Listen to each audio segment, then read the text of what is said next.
BTW karena rumahku agak pinggir jalan jadi mungkin agak suara kritik, tapi aku usahain ketika aku ambil konten nanti aku akan cari tempat yang hening. Oke. Nah ini penting banget, penting banget untuk masyarakat khususnya domisili aku di Jogja. Itu gila sih, sekarang aku kan di YouTube aku yang sebelumnya membahas rumah di Jogja ya.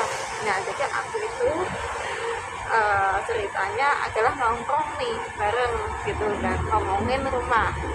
Nah teman aku nih gak nikah, nah gitu nanya gini, aku tanya ada tahu rumah subsidi berapa ya, sekitar 160 juta. Tapi aku sendiri itu nggak suka, aku bilang gitu tuh, karena aku nggak bisa untuk kayaknya kalau misalnya kendaraan naik banget tanjak, bukan tanjak, kayak apa ya, mendaki gunung melewati lembah gitu kan.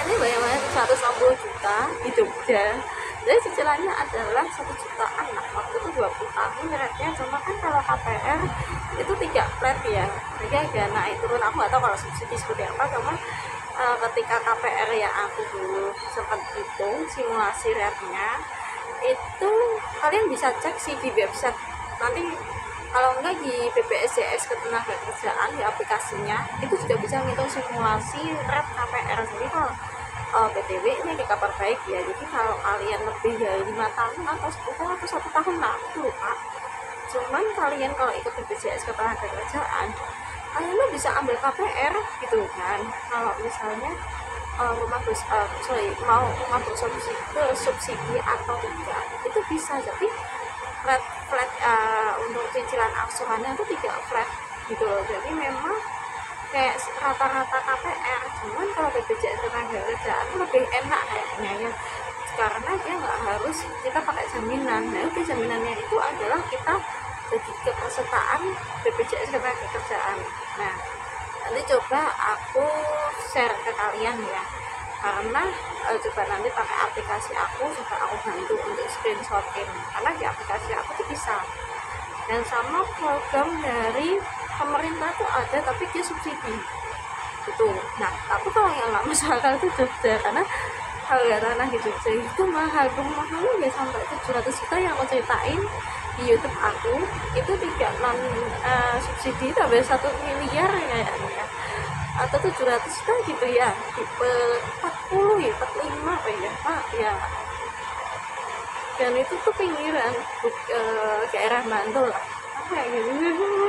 Gimana anak-anak kayak aku mikir gini, sebenarnya kalau di Jogja kan gaji UMR Jogja dengan harga rumah kan tidak seimbang ya, bukannya kita berpikiran negatif, karena udah kepikiran juga kan di usia aku segini, aku pengen mandiri lah. Terus aku kayak sama temenku tuh nongkrong, iya ya gaji di UMR di Jogja itu enggak seimbang dengan rumah gitu kan, harga rumahnya gini gitu kan. Kayak aku jadi kepikiran ya, karena emang sekarang sawah itu aja daerah yang konon pinggiran ya, aku tidak menyebutkan daerahnya, itu sudah pakai izin kehijauan ketika kita beli tanah gitu kan. Jadi emang struggle sih, dan aku menyarankan untuk kalian mungkin yang orang yang tinggal di Jogja adalah untuk bisa mencari income lebih kan, mungkin second home sih.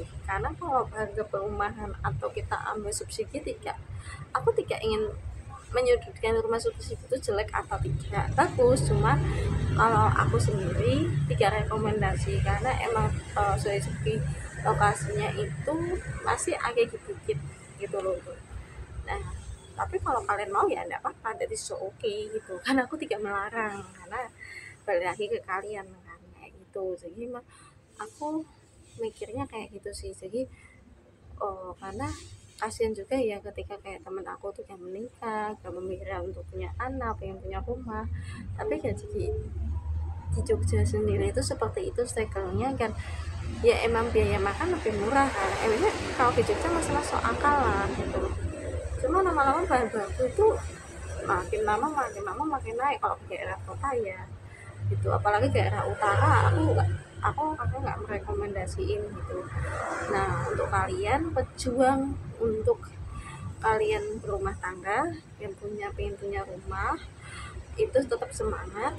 Aku sih kepikirannya sih untuk kalian bisa menambah income, itu mengurangi gaya hidup yang FOMO banget. Misalnya kalian beli sepatu Nike yang lagi terbaru, atau kalian beli iPhone 17 yang mau update, mau terbaru atau 16 gitu kan.